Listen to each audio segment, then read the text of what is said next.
Oke, jadi Putri ada pertanyaan apa nih yang bisa kita diskusikan hari ini? Mungkin kayak tentang dokumen gitu ya, Pak, ya. Hmm, Kenapa tuh dokumennya? Kalau misalnya kayak, mau ngelamar gitu tuh, kayak kartu keluarga itu perlu, Pak. Oke, jenis dokumen yang dipakai untuk melamar pekerjaan, gitu ya. Mmm, Ini kan ibaratnya yang kamu tanyakan adalah apakah dokumen pribadi itu termasuk disertakan ya? Kartu keluarga ini kan iya termasuk dokumen pribadi. Nah, aku jelasin dulu ya.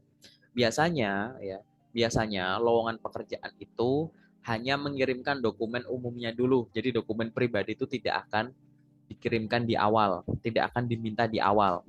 Tapi iya tidak semua perusahaan melakukan itu. Ada sedikit tapi nggak banyak ya. Hanya sedikit sekali perusahaan yang sejak awal minta dokumen pribadi itu di awal.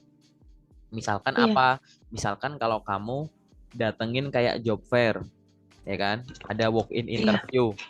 Itu dokumen pribadi minta di print, dicetak sambil dikasih gitu kan. Itu memang sejak awal kayak gitu. Tapi kalau misal kamu ngirim lamarannya kayak lewat email, lewat mungkin kamu punya LinkedIn, Jobstreet dan teman-temannya gitu ya. Biasanya dokumen pribadi itu tidak akan diminta di awal. Ya termasuk yang tadi kamu sebut kayak KK, termasuk nanti KTP, KK, SIM, NPWP, SKCK, sertifikat vaksin gitu-gitu. Itu nanti. Yang penting yang mmm, harus kamu siapkan dulu adalah surat lamaran, CV, ijazah, transkrip, mungkin kalau ada sertifikat-sertifikat, pas foto gitu juga boleh. Nah, tapi secara umum kalau aku mau ngomong, boleh nggak kita ngirimkan KK? Nomor satu, boleh dikirimkan asal itu diminta di awal. Jangan kayak iya lokernya itu nggak minta, misalkan lokernya itu nggak minta ya, atau bukan nggak minta tapi minta dokumennya itu sifatnya tuh umum. Misalkan, silahkan kirimkan CV dan dokumen terkait ke sini, gitu. Atau silahkan kirimkan CV, atau silahkan kirimkan berkas lamaran ke sini. Silahkan kirimkan CV dan dokumen pendukung ke sini. Nah, itu jangan langsung diartikan dokumen pribadi. Minimal yang standar tadi yang aku sebut. Surat lamaran, oke, CV, ijazah, transkrip, atau surat lamaran, CV, portofolio gitu. Nanti di mmm, surat lamaran, kamu di paragraf terakhir sebelum penutup, kamu ada kalimat, apabila Bapak atau Ibu gitu ya, membutuhkan informasi tambahan terkait dengan kualifikasi saya gitu ya, silahkan dapat menghubungi saya di nomor ini. Gitu. Atau misalkan nyampaikan oh, kayak gitu, apabila Bapak atau Ibu membutuhkan dokumen atau kualifikasi tambahan, informasi kualifikasi tambahan terkait dengan saya, silahkan menghubungi saya melalui WhatsApp ini atau email ini. Sehingga itu bisa disusulkan yang sifatnya pribadi. Karena pertimbangan-pertimbangan awal tuh kakak tuh nanti dulu gitu. Dan termasuk iya sih, dokumen pribadi yang lain ya, kayak gitu. Jadi jangan ngasih kalau nggak diminta, kalau memang diminta, ya sudah diberikan. Tapi di atas itu semua, pastinya kamu sudah memastikan dulu ya, lokernya itu asli. Gitu. iya, Oke, udah. takutnya disalahgunain juga sih ya, Hmm. Pak. Kayak gitu. Udah cukup jelas ya secara generalnya gitu ya. Mmm, Oke. iya Ada lagi jelas. nggak yang pengen kamu tanyain lagi? Kemarin kan, saya kayak ngisi G-form gitu ya, kayak tentang kayak, dokumen-dokumen. Nah, terus dari G-form-nya itu kita disuruh kayak foto rekening, cuman perusahaannya itu benar gitu dari kantornya itu, cuman kan kayak jarang aja gitu ya, perusahaan kayak disuruh kita ngelampirin rekening, terus banknya Itu di apa. awal ya.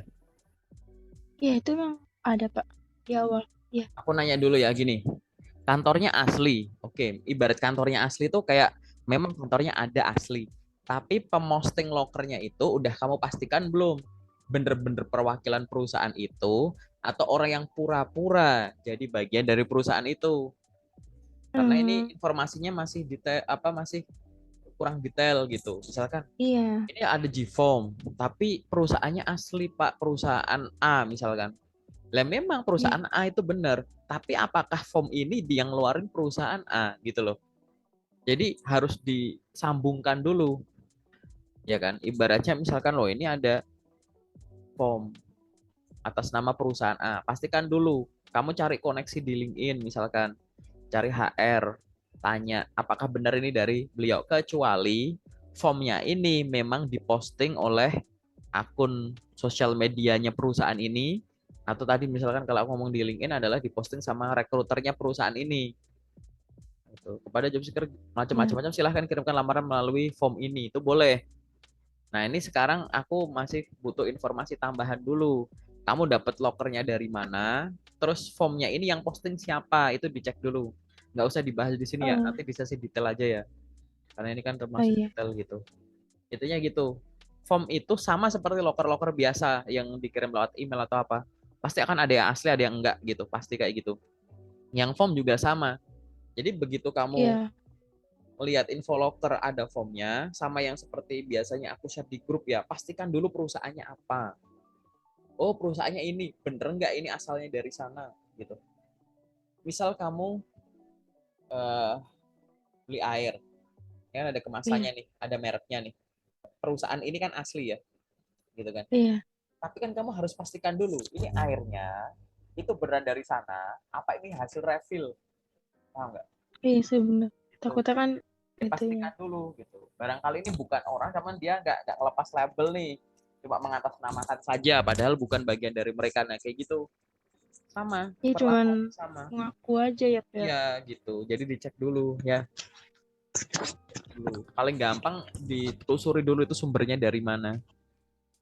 Oke, Iya, nanti itu iya. di sesi detail aja. Aku pengen tanya-tanya lebih. Apalagi yang pengen kamu diskusikan yang sifatnya umum. Itu Pak, apa sih? Kemarin kayak kan sama juga Pak kayak si Gfrom, tapi kan saya baru dapat email gitu Pak, Hmm. dinyatain kayak lulus gitu, cuman harus ada tahanan ijazah gitu Pak. Cuman saya masih kayak mikir-mikir gitu, kalau misalnya emang tahan ijazah, misalkan saya udah nggak kepengen di perusahaan itu gimana. Terus kan pasti kan ada tanda tangan kontrak ya Pak ya kalau kayak gitu. Ini cepet banget ya. Ibaratnya kamu belum tes macam-macam langsung disuruh tahan ijazah gitu. Iya. Oke, ini dicek ulang lagi ya. Ini perusahaannya apa lagi? Ini nih eh, alurnya memang kok beda-beda ya. Biasanya kan hal-hal semacam itu kan akan disampaikan nanti dulu ya.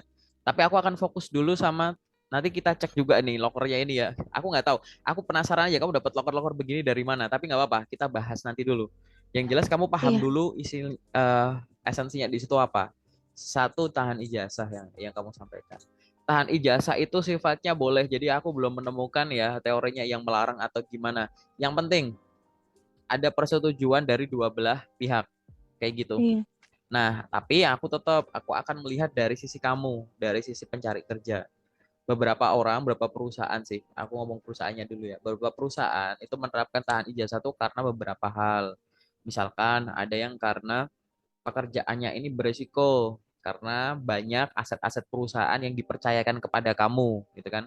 Rentan dibawa Iya. kabur, rentan dikorupsi, rentan di ini itu, sehingga harus ada yang ditahan kayak gitu. Ada juga yang sifatnya itu untuk membantu, biasanya ngomongnya itu adalah untuk mengetahui kamu tuh orangnya itu loyal enggak, integritas kamu gimana gitu. Jadi jangan habis direkrut langsung keluar atau gimana. Itu salah satu cara mengamatinya.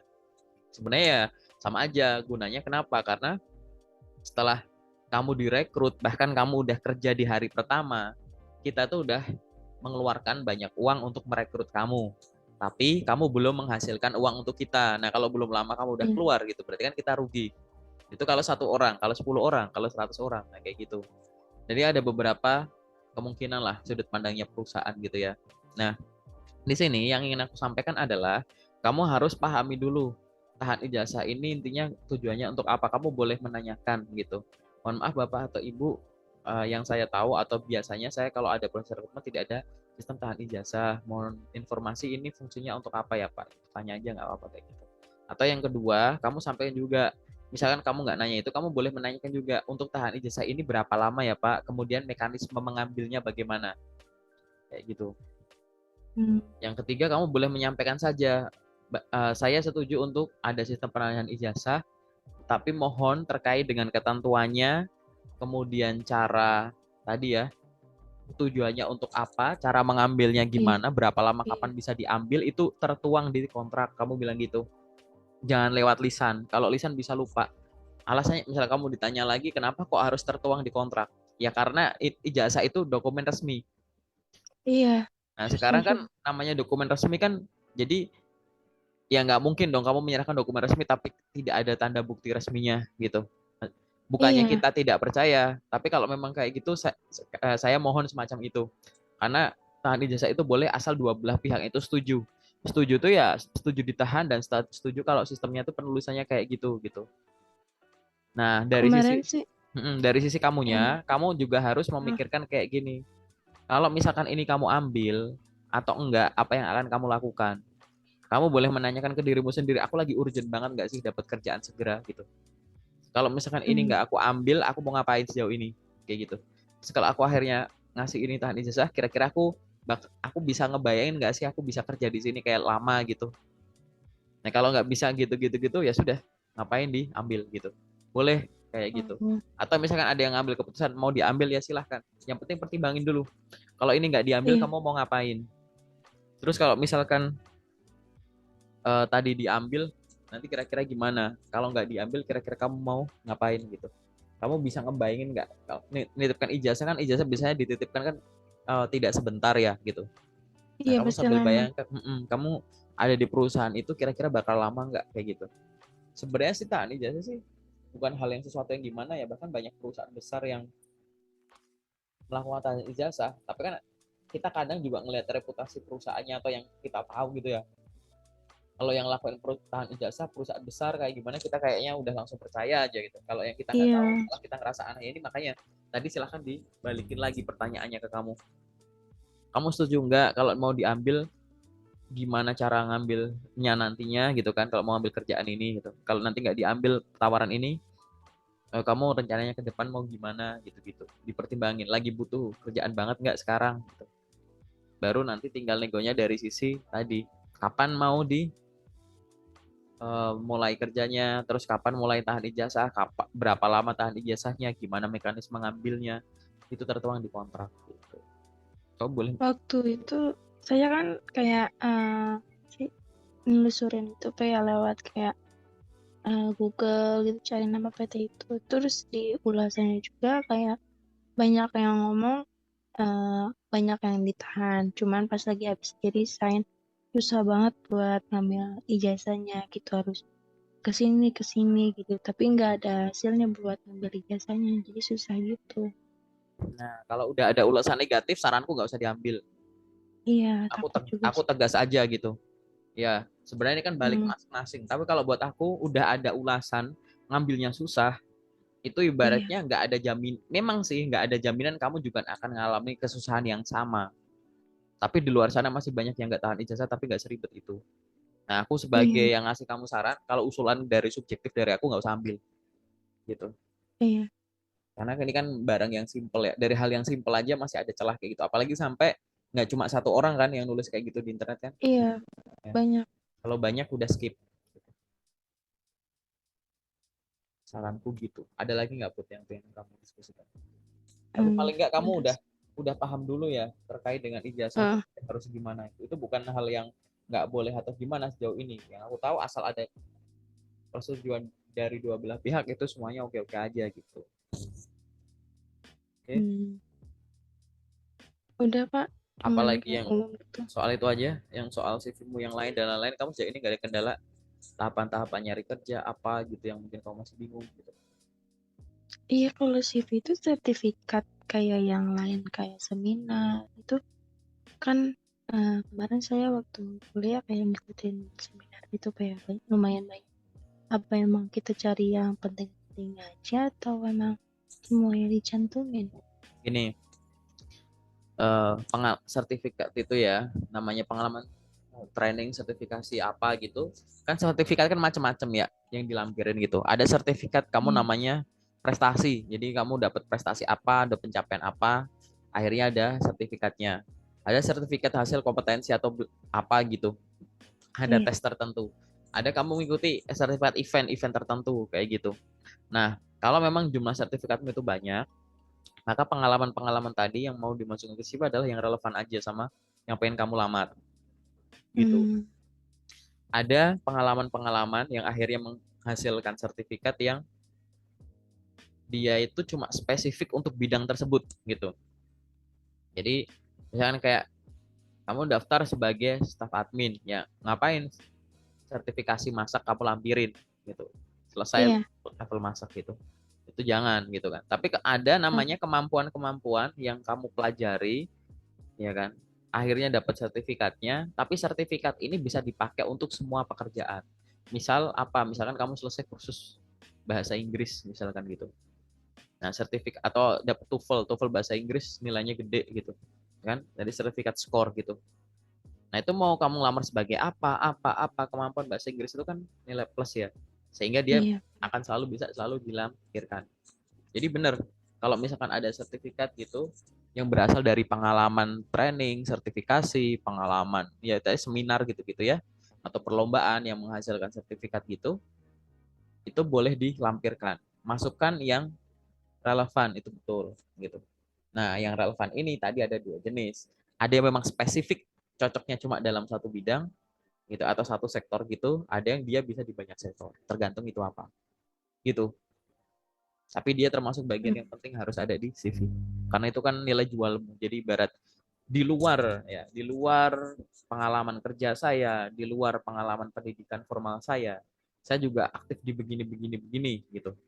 Ada pengalaman ini itu semua, di mana pengalaman ini menghasilkan sertifikat gitu.